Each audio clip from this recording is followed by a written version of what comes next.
sports cars, or anything that could rightfully be defined as fun, many people thought Toyota had lost the potential to engineer something genuinely interesting.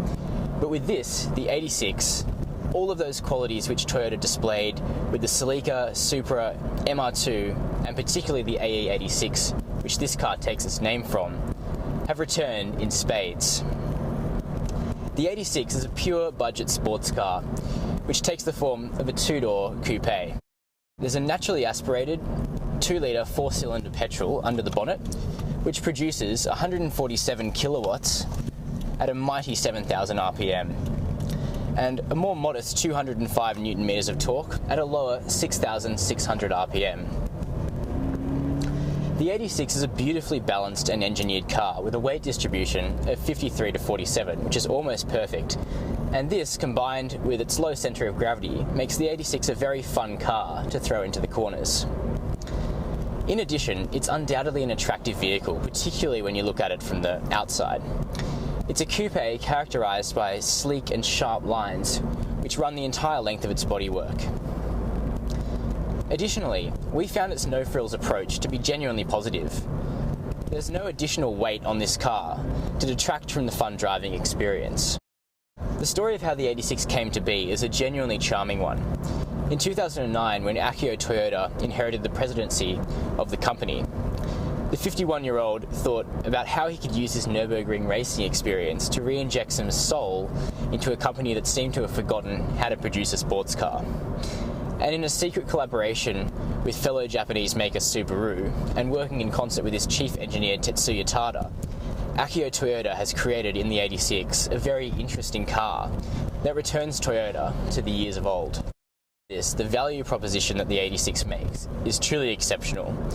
It enters at a price point less than $30,000 with a GT manual, which throws it like a hand grenade directly into the field of lower priced hot hatches. It's exactly this value proposition which leads me on to the 86's negatives. In order to get the car under that crucial $30,000 price point, some cuts had to be made, and surprisingly, in the 86 those cuts happened to the engine. As I say, the engine is a fairly simple 2-litre 4-cylinder, and its low power output of 147 kilowatts and low torque mean that it's not exactly a fast sports car. The 0 to 100 sprint was clocked in at about 7.5 seconds. In addition, it would be fair to say that the 86 is not a comfortable car. The seats are quite hard, although there is adequate bolstering and lumbar to push on. However, the suspension is a simple setup, and over the coarse Australian bitumen, it rides very harshly and noise levels are unacceptably high. The cockpit interior, as Toyota calls it, is fairly uninspiring, particularly in the base GT model, where there are no trim or additional technology to make you feel more at home. Although the 86 does not make any claims to have these features, it's a simple, lightweight, budget sports car, and that's all it is. Probably the most unfortunate point about the 86 is the unusability of its rear seat.